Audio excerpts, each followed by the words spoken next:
Imagine standing inside a world racing toward a weapon no one fully understands, an invention powerful enough to end wars, or ignite a future no one can control.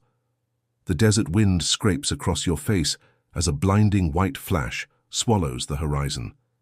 For a fraction of a second, the ground trembles like a living creature. Shadows carve themselves into the sand. Time seems to stop. Then the shockwave arrives, silent at first, then roaring with a force that feels ancient, unstoppable, absolute. That moment did not happen by accident. It was engineered, designed by thousands of minds working in secrecy, pulling humanity into an era from which there would be no return. A project born from fear, fueled by urgency, and executed under a veil so deep that even those inside it understood only fragments of the truth. Welcome, history warriors. I'm Knightley. You're about to witness history like never before. And this story is only beginning. Ahead lies the world at war, the desperate race for survival, and the creation of an idea that would change everything. Next, the storm that forced the world toward the Manhattan Project. The Manhattan Project was not born in a vacuum. It emerged from a world tearing itself apart. By the early 1940s, continents were burning. Europe had fallen into a storm of rapid conquests, crushed borders, and governments collapsing under armored divisions and relentless offensives. In the Pacific, a different kind of war erupted, one defined by vast ocean distances, island fortresses, and a ferocious struggle for dominance. Everywhere, nations fought not only for survival, but for the future shape of the world. Behind the front lines, an invisible race began. Intelligence reports whispered of scientists in Germany exploring the boundaries of nuclear physics, research on uranium, chain reactions, and theoretical weapons capable of unleashing unimaginable force. To Allied leaders, the possibility of such a device falling into enemy hands felt like the edge of a knife pressed against the throat of civilization. The United States, still reeling from the shock of global conflict, recognized that the battleground was expanding into realms no soldier could march across. It wasn't merely a fight of armies anymore. It was a collision of knowledge, innovation, and speed. Whoever unlocked the power of the atom first would reshape the outcome of the war and the world after it. Yet in the midst of the turmoil, a tense clarity formed. This was a race the Allies could not afford to lose. Scientists, generals, and political leaders understood what was at stake. Victory would no longer be determined solely by divisions, fleets, or bombers, but by mastery over the most fundamental forces of nature. This was the calm before a new kind of storm, one built not from clouds, but from equations, laboratories, and ideas dangerous enough to alter history. Next, the strategic race tightens, alliances form, and the world prepares for the unthinkable. The race for atomic power ignited long before the first laboratory door closed behind security locks. It began with a letter, one that carried the weight of an entire future. Albert Einstein, urged by physicist Leo Szilard, warned President Roosevelt that Germany might be pursuing a weapon capable of tapping the energy inside the atom. It was not a message of panic, but of cold, scientific urgency. The United States could no longer wait, hope, or assume. Action was required. Roosevelt understood the gravity immediately. The war was expanding, and now the boundaries of possibility were expanding with it. A secret program was authorized, small at first, almost fragile. But soon, momentum surged. Funding increased, committees formed, laboratories multiplied. What began as cautious research transformed into a national mission. Every hour mattered. Every breakthrough or setback carried implications far beyond the chalkboards and test chambers. What no one yet understood was just how immense this operation would become. And the scale was about to explode. A project of this magnitude demanded leadership unlike anything before. Enter General Leslie Groves, a man whose presence filled rooms before he even spoke. He was known for unwavering intensity, a relentless drive, and a reputation for turning impossible tasks into finished achievements by force of will alone. Groves approached the Manhattan Project like a battlefield campaign, strict timelines, enormous resources, and absolute secrecy. Opposite him, yet equally critical, stood J. Robert Oppenheimer. Thin, sharp-eyed, restless, a mind constantly racing. Where Groves was steel and pressure, Oppenheimer was vision and imagination.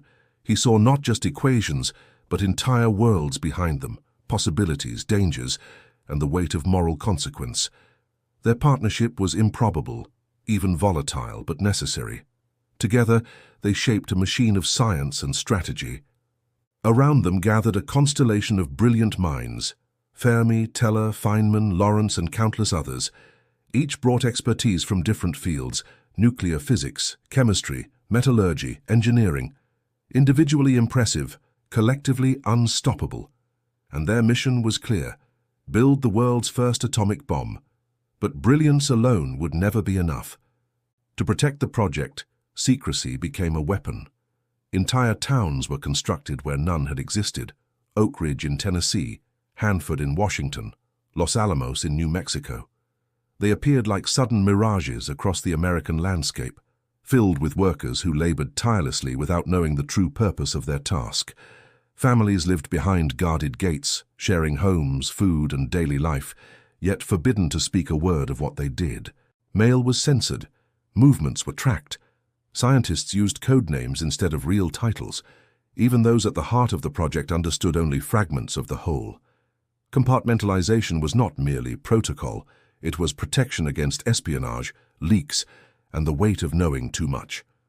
Operating under this level of secrecy created tension. Rumors circulated, questions grew, but despite the walls of silence, progress accelerated. Invisible forces, fear, pressure, urgency, held the entire structure together. Still, as the stakes rose, the shadows grew longer, and hidden within those shadows, danger waited. The challenge ahead was almost unthinkable. Splitting the atom was one thing. Turning that reaction into a weapon was another entirely. Two bomb designs emerged. The first was Little Boy, a gun-type device using uranium. Simpler in theory, brutally difficult in execution. Enriching uranium demanded vast industrial power, thousands of machines running day and night, consuming more electricity than some entire states. The second was Fat Man, a plutonium implosion device. Far more complex. A perfect sphere needed to collapse inward with flawless symmetry. A fraction of a microsecond's error would mean failure. Metallurgists struggled with unstable materials. Mathematicians built calculations that strained the limits of human understanding. Engineers pushed equipment until it screamed under its own strain. Every step forward required solving problems no one had ever faced. Every breakthrough came with new obstacles behind it. Yet the teams kept moving, fueled by belief, fear, and the sense that history itself was pressing against their backs, and the clock was ticking faster. Because the world outside was changing even faster. While scientists labored in distant deserts and isolated compounds, the war raged across continents. Reports from Europe painted a brutal, shifting battlefield. Allied troops pushed through occupied territories. German forces defended fiercely. Cities turned into rubble. The Pacific Theater delivered its own tide of intensity: naval clashes, island campaigns, strategies shaped by sacrifice and uncertainty. Each victory, each loss, tightened the project's urgency. Commanders demanded updates. Political leaders requested progress.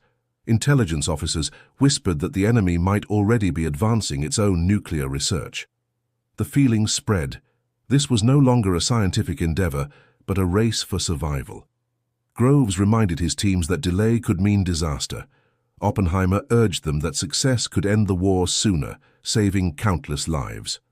Both arguments drove the workforce harder. The pressure built like steam inside a sealed chamber. And soon that pressure would burst in the form of a decision that would redefine human power. The final preparations were approaching, and with them, the silence before the storm. The Jornada del Muerto desert stretched like an ancient scar beneath the pre-dawn sky. Cold air, absolute stillness. Only a steel tower rose above the sand, holding the device the scientists had named the Gadget.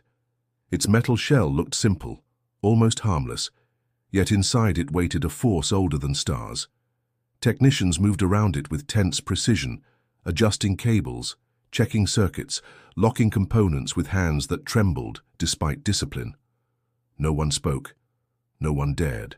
Far away in their control bunkers, Oppenheimer, Groves, and the assembled team watched the darkness, knowing that what stood on that tower would decide not only the war's future, but the future of every war thereafter. This was not a battlefield of soldiers. It was a battlefield of minds, risk, and irreversible choices. And the countdown had already begun, but the night still held one final breath. Inside the control bunker, red lights flickered over nervous faces. Analysts monitored instruments that quivered with the faint signals from the device in the distance. Oppenheimer stood perfectly still, arms crossed, his eyes focused on the horizon as if waiting for the universe itself to respond. Groves paced with a commander's tension, every step heavy, clipped, unyielding. Whispers filled the corners. What if the implosion was asymmetrical? What if the plutonium failed to ignite? What if the blast exceeded predictions? Theoretical debates suddenly felt like life-or-death wagers. The possibility of failure hovered like a second shadow over every man in the room. A technician read the latest line of calculations aloud, voice cracking.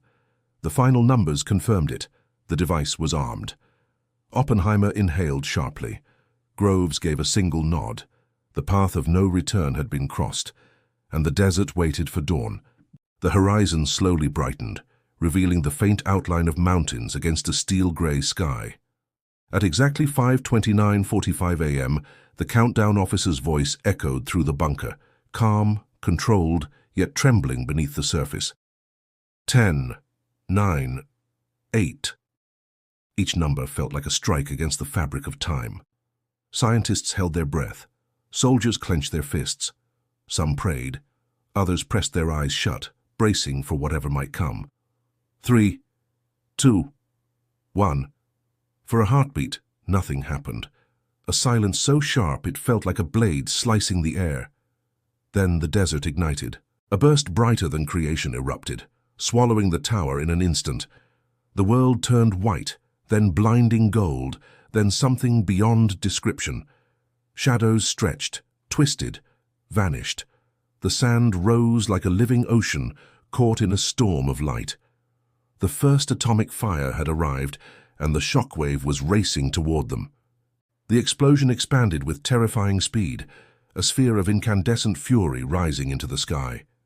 Heat slammed across the desert plains, flattening brush and searing the air itself.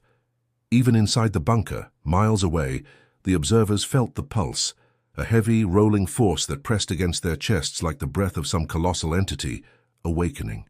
A delayed boom thundered through the ground, rattling equipment, shaking boots against concrete floors. Dust drifted from ceilings.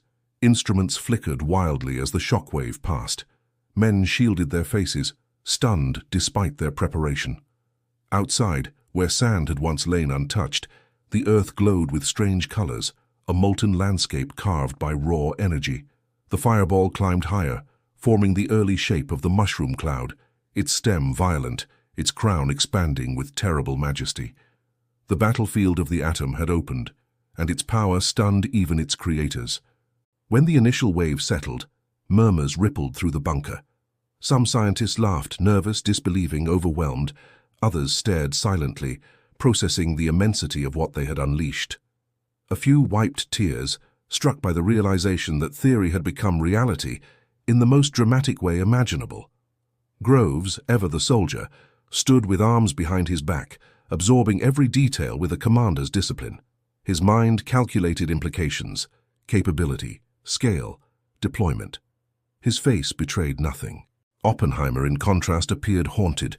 The light from the blast still flickered in his eyes, as if etched onto his thoughts. He whispered a line from ancient scripture, words later remembered, but in this moment spoken only to himself. This was triumph, yes, but it was also something deeper, heavier, impossible to ignore. They had succeeded. But now came the question of what that success meant, and the battlefield was far from finished. When the fireball finally dimmed, specialized crews moved out.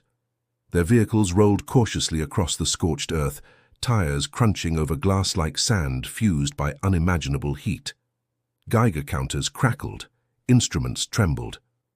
The crater, once a tower's location, now resembled the surface of another planet, twisted and shimmering under the rising sun. The team documented everything: heat patterns, shockwave radius, structural damage in test structures built to simulate real-world targets.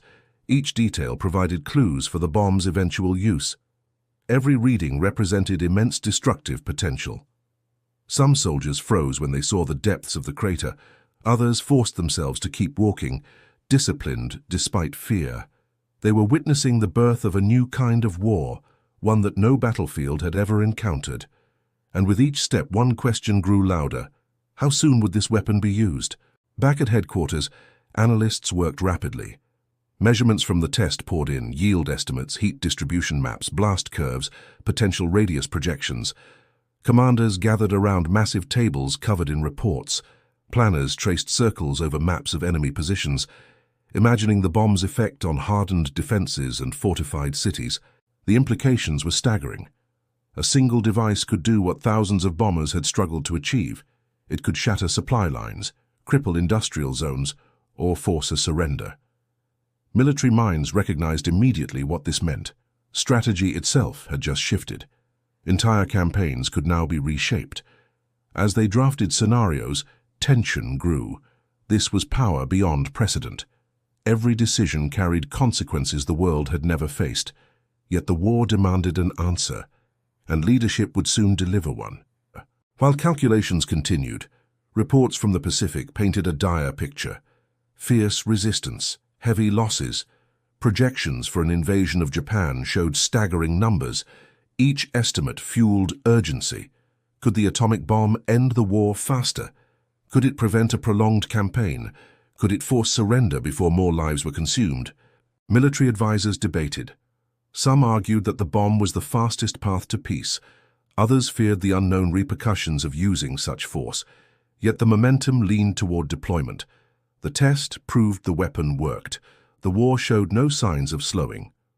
Political leaders weighed these realities with grave seriousness. No one took the decision lightly. No one pretended the choice was simple. But the path toward action was forming. And the bomb's journey was only beginning. With confirmation that the Trinity test succeeded, engineers accelerated final preparations on the operational bombs, Little Boy and Fat Man. Components were inspected, rechecked, and secured with meticulous attention. Transportation teams planned routes, bomb handlers trained for every scenario, pilots studied diagrams of unfamiliar shapes now entrusted to them. At remote bases, hangars buzzed with activity. Mechanics tuned engines, crews practiced long-range navigation. Every man involved sensed that they were preparing for a mission unlike any other in history. Not a raid, not a bombing run, something far more decisive. Complexity surrounded every step, yet the machinery of war moved forward with unstoppable momentum. The new weapons were nearly ready, and their targets were already being chosen. As July turned to August, planners finalized the operation. Weather conditions, flight paths, escort patterns, and emergency contingencies were studied with precision. The bomb's assembly teams remained on constant alert. Intelligence officers examined enemy defenses, communication lines, and industrial hubs. The mission required secrecy, coordination, and flawless execution. A single mistake could doom the flight or worse. But the crews selected were experienced, disciplined, and prepared for extreme demands. They understood the magnitude of the task, even if they could not fully grasp its future impact. Oppenheimer and the leading scientists, now observers rather than controllers, awaited the moment with a mixture of pride and dread. Groves, steady as iron, pushed the plan forward. The operation neared the final stage, and soon the world would face the bomb's first real battlefield. The Trinity explosion had proven a theory. The upcoming mission would prove a weapon. The distinction was enormous. A test was controlled, isolated, confined. A deployment would not be. It would be history in motion, irreversible and immediate. Commanders, political leaders, and scientists all felt the weight pressing down on them. They reviewed intelligence once more. They assessed weather reports, troop movements, and diplomatic messages. Every detail mattered, because once the order was given, there would be no turning back. The next step would change that the bomb had transformed from a mere design to a real weapon, shifting from desert tests to military stockpile. Now, It was on the brink of completion. War and the world in an instant, and that step was coming fast. By the final days of preparation, everything was aligned. The bombs were assembled. The aircraft were ready. Crews briefed. Orders drafted. Authorization documents prepared. The operation felt like a tide that could no longer be stopped. The Trinity fire still glowed in the memories of those who witnessed it. Some felt confidence. Others felt unease. All recognized that the decision ahead would define generations. The power born in the desert was no longer an experiment, but a weapon waiting for command. And that command was imminent. The battle for the atom had begun in theory, erupted in the desert, and now moved toward its decisive moment, the turning point, when the world crosses an irreversible line. The turning point did not explode in fire. It began with ink. In a secure room far from frontline chaos, leaders reviewed the final intelligence, the latest casualty projections, and the unbroken resistance across the Pacific. The invasion of Japan promised staggering losses. Time dragged, pressure mounted, and then with a slow, deliberate motion, authorization was signed.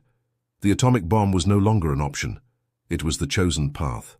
Historians later described that moment as the most consequential decision of the war. One strategist would comment, "It was the first time a single weapon carried the weight of an entire conflict." Another recalled, "Everyone understood this was a doorway. But no one knew what world lay on the other side. The decision was made, and the mission stepped out of theory and into destiny." On Tinian Island, under a pale morning sky, crews prepared the aircraft that would carry the bomb. The runway bustled with movement, mechanics tightening bolts, specialists checking circuits, handlers guiding heavy equipment with both precision and dread. Little Boy, the uranium bomb, lay in its cradle, guarded like a sleeping giant. The loading process was meticulous. Every latch, every cable, every safety link was double-checked. Sweat rolled across foreheads, not from heat, but from awareness. Once the bomb was sealed inside the bay of the Enola Gay, there was no going back. A crewman would later recall, "We felt like we were lifting history with our hands." The aircraft was almost ready to fly, and the world was about to change with its engines. Before dawn, the Enola Gay rumbled down the runway, engines roaring as the giant aircraft lifted into the dark sky. Inside, the crew remained silent, each man locked in his own thoughts. They had carried bombs before, thousands of pilots had, but never like this. Never something that could reshape a nation in a single moment. The mission brief played through their minds. Maintain altitude, follow the weather path, avoid known anti-air zones, drop the device with exact timing. Simple on paper, unprecedented in reality. As clouds drifted beneath them, the Pacific stretched endlessly below, calm, indifferent, unaware of what approached. The plane flew steady, and the target waited ahead. Hiroshima appeared beneath the aircraft like a living map. Bridges arching over rivers, factories aligned along districts, neighborhoods still untouched by the firestorms that had consumed other cities. Early morning sunlight shimmered on rooftops. People walked to work, unaware of the force approaching from the sky. From the bombardier's view, the city looked still, peaceful, almost fragile. This clarity sharpened the weight of the mission. Every second drew the aircraft closer to its release point. Every breath reminded the crew of the magnitude of their task. A historian would later write, "The calmness of Hiroshima that morning remains one of the most haunting contrasts in modern history." The crosshairs aligned, and the countdown was seconds away. At the exact moment marked on the mission plan, the bombardier opened the bay doors. Wind rushed in. Instruments hummed. The bomb detached with a heavy metallic clunk, simple, almost anticlimactic. Then it dropped, spinning slowly, descending toward the city with silent purpose. The Enola Gay banked sharply, racing away to escape the blast radius. Crewmen held onto their seats as the aircraft tilted hard. No one looked back. No one spoke. One pilot later recalled, "The moment the bomb left the plane, the air felt different, like the world was holding its breath." Below, the device continued its fall, and the turning point neared its flash. 43 seconds after release, the bomb detonated in the sky. A burst of white-gold light bloomed outward with overwhelming intensity, expanding faster than thought, faster than reaction. The shockwave rolled across the land, reshaping everything in its path, structures, terrain, and history itself. From the aircraft, crew members shielded their eyes.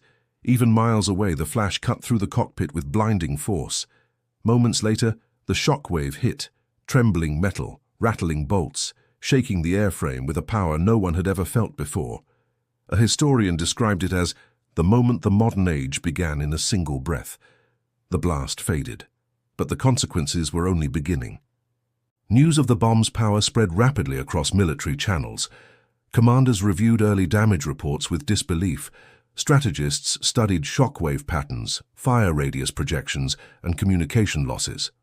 Leaders realized instantly that the weapon had surpassed expectations.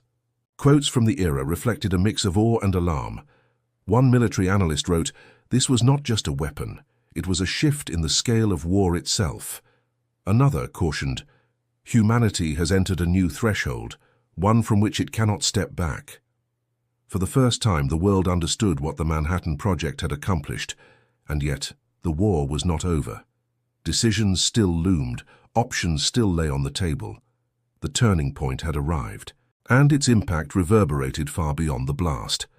In the hours following the detonation, intelligence teams monitored radio silence, ground conditions, and diplomatic signals. Reports came slowly at first, then rapidly, painting a picture of unprecedented destruction. Leaders assessed whether the shock would be enough to force surrender, but conflicting messages and delayed responses created uncertainty. The Pacific Front remained active. Resistance continued. The enemy leadership had not yet spoken with clarity. This ambiguity deepened the crisis. Some believed the demonstration was enough. Others insisted that the war's momentum required decisive continuation. One strategist summarized the dilemma. "The turning point has arrived, but which direction history will turn depends on what comes next." The next decision approached, and it carried consequences equal to the first. As days passed, military planners prepared a second mission. Fat Man, the plutonium bomb, differed in design, engineering, and yield potential. It represented the full evolution of the Manhattan Project's innovations.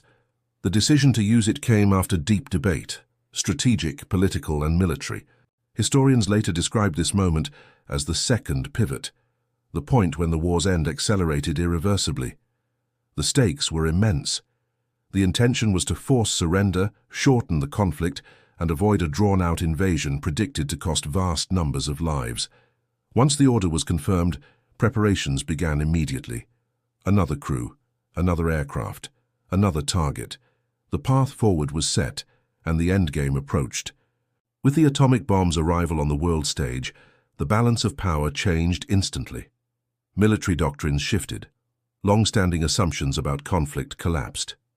Nations realized that war had evolved beyond conventional scale.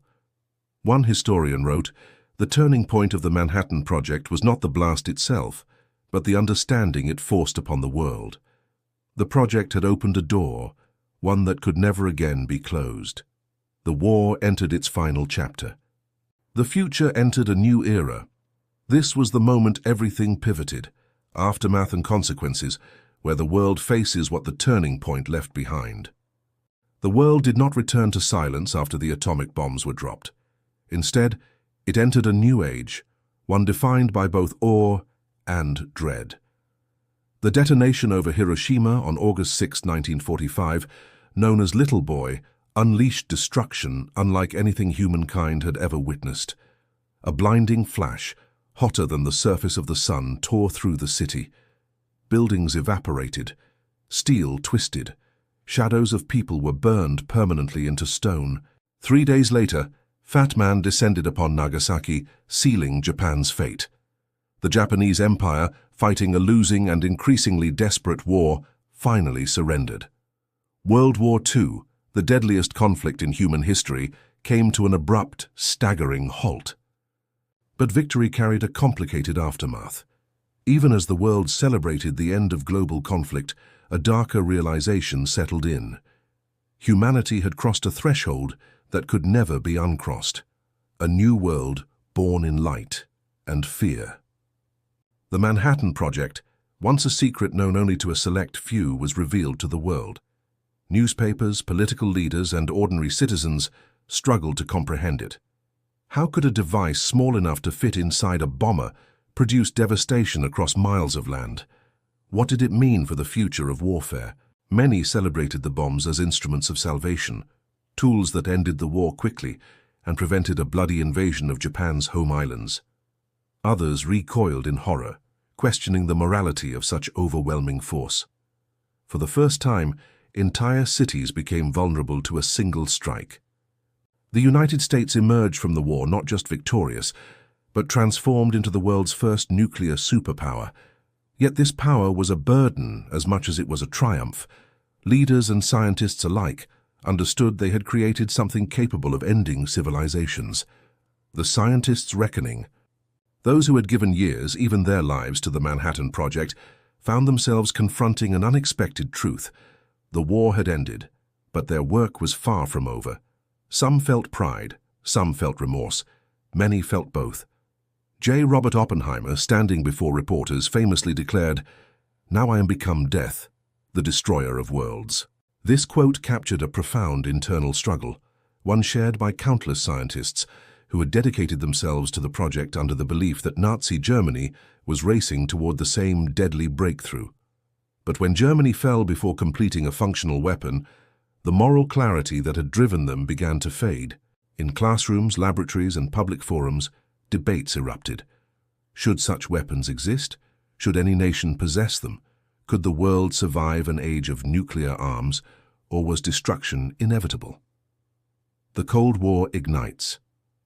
If World War II ended with an explosion, the Cold War began with a chill. The Soviet Union, once a reluctant ally, understood immediately what the atomic bomb meant, a shift in global power that threatened its security and influence. Thus began the nuclear arms race, a contest of fear, ambition, and ideological rivalry. The Soviets accelerated their own atomic program. The Americans pushed further, developing hydrogen bombs, delivery systems, submarines, intercontinental ballistic missiles. Each side built arsenals capable of annihilating human civilization multiple times over. Nations no longer prepared only for battles, they prepared for extinction-level events.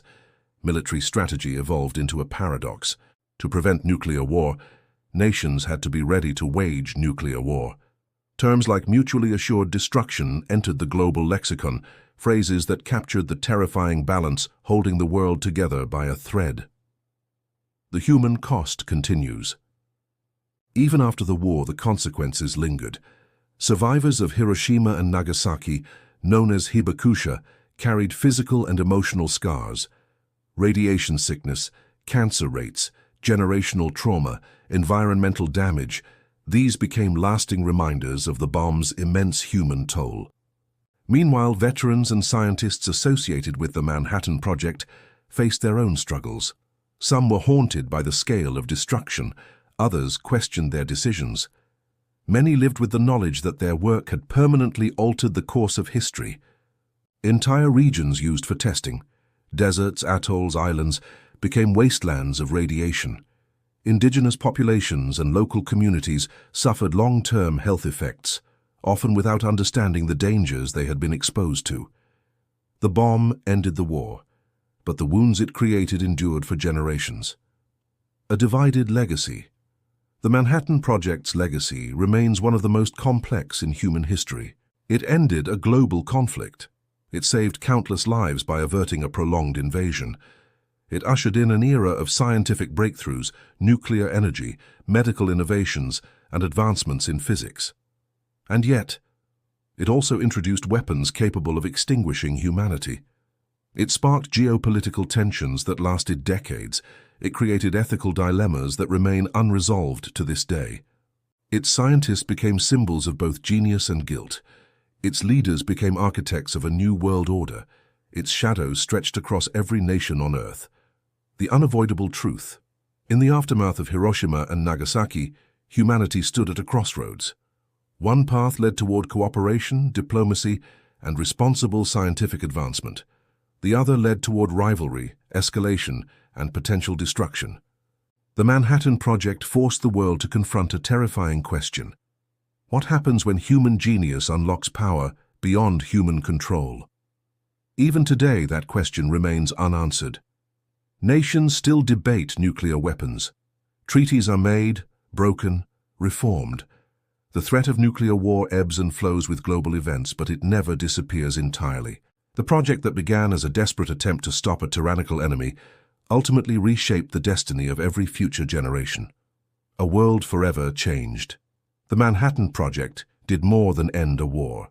It ended an era, the age of conventional conflict, where armies and navies alone determined the fate of nations. In its place rose a new reality, a world where survival depended not only on strength, but on restraint. A world where the cost of miscalculation could be total annihilation. A world where peace itself became a high-wire act, balancing on the edge of unimaginable force. For better or worse, humanity stepped into the atomic age, and nothing would ever be the same again. The Manhattan Project stands today as one of the most extraordinary contradictions in human history. It was a triumph of intellect and collaboration, thousands of scientists, engineers, and soldiers uniting across continents to achieve the impossible. And simultaneously, it was a tragedy of moral consequence, ushering in a new age defined by fear, destruction, and the ever-present possibility of ending the world in a single moment. To fully understand its legacy, we must dissect not only what it accomplished, but what it revealed about us. The miracle and the madness of human ingenuity. At its core, the Manhattan Project exposed the duality of human genius. The same hands capable of creating life-saving medicines, groundbreaking technologies, and scientific progress were also capable of forging weapons of unparalleled devastation. In Los Alamos, Oak Ridge, and Hanford, some of the brightest minds on Earth solved problems once considered impossible. They unlocked secrets of the atom, mastered materials science, developed new fields of engineering, and pioneered technologies decades ahead of their time. But breakthroughs don't come with built-in morality. Science provides power. Humanity decides how to use it. The Manhattan Project proved that intelligence without ethical consideration can reshape the world, but not always for the better. Moral ambiguity that refuses to fade. Nearly a century later, debates still rage. Were the bombs justified? Did they save lives by ending the war swiftly? Or did they introduce a level of suffering that no conflict can justify? Historians, philosophers, veterans, survivors, and scientists offer conflicting answers. There is no consensus. Perhaps there never will be. What is undeniable is this: the bomb forced humanity to confront its own capacity for destruction. It revealed that the line between victory and catastrophe is often razor-thin, and that even the noblest intentions can lead to consequences far beyond imagination. The birth of a new strategic reality. Before 1945, wars were fought with numbers, more tanks, more ships, more men. After 1945, wars became equations of deterrence, escalation, and existential risk. The Manhattan Project birthed a new form of strategy. If every side possesses ultimate destruction, no one can afford to use it. This paradox became the foundation of the Cold War. Nuclear weapons prevented World War III, but they also ensured that if war ever came, it would be the last. This fragile balance reshaped international diplomacy. Nations no longer sought only alliances or borders, they sought influence over the survival of the entire world. Superpowers wielded not just armies, but the terrifying authority to end civilization. The bomb had become not just a weapon, but a political instrument. A psychological force that shaped policy, fear, and the global order. The hidden cost of secrecy. The Manhattan Project was a triumph of secrecy. Its existence was concealed from the public, from Congress, even from some of the scientists who worked on it. Compartmentalization ensured success, but also created unintended consequences. Entire communities were built around a purpose they didn't understand. Workers processed uranium and plutonium without knowing the dangers. Engineers designed components without understanding the weapon they contributed to. And when the truth finally emerged, the world realized how easily power can accumulate behind locked doors, how quickly governments can reshape the future without democratic oversight. The project became a cautionary tale about transparency, accountability, and the dangers of knowledge controlled by a select few. Science after the bomb. The atomic age did not end with Hiroshima or Nagasaki. Instead, it ignited a chain reaction of scientific exploration. Nuclear physics flourished. Medicine gained new tools, radiation therapy, imaging technologies, breakthroughs in cancer research. Energy generation shifted toward reactors capable of powering entire cities. But the shadow of the bomb never faded. Every nuclear advancement carried the ghost of its destructive origins. Every reactor meltdown, every weapons test, every tense diplomatic standoff reminded humanity of the razor's edge it now walked. Some scientists dedicated their lives to advocating for disarmament. Others continued weapons research, arguing that deterrence ensured peace. The scientific community remained forever split, one invention dividing them more deeply than any discovery before or since: humanity's capacity to choose. The Manhattan Project forces us to confront an uncomfortable truth. Humanity's future is not determined by technology, but by choice.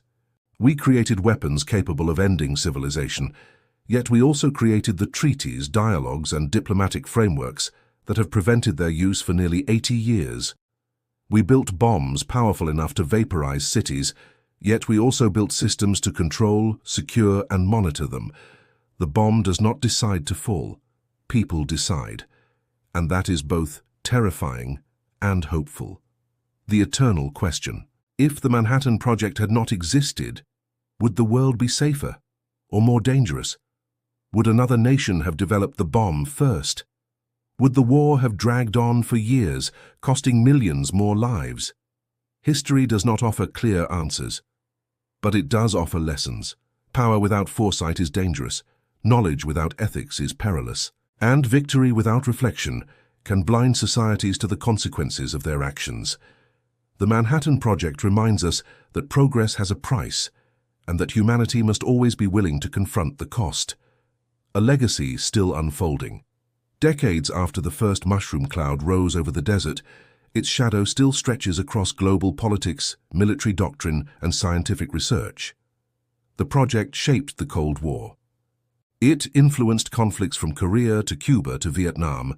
It inspired movements for peace, disarmament, and nuclear regulation. It redefined what nations fear and what they seek to control.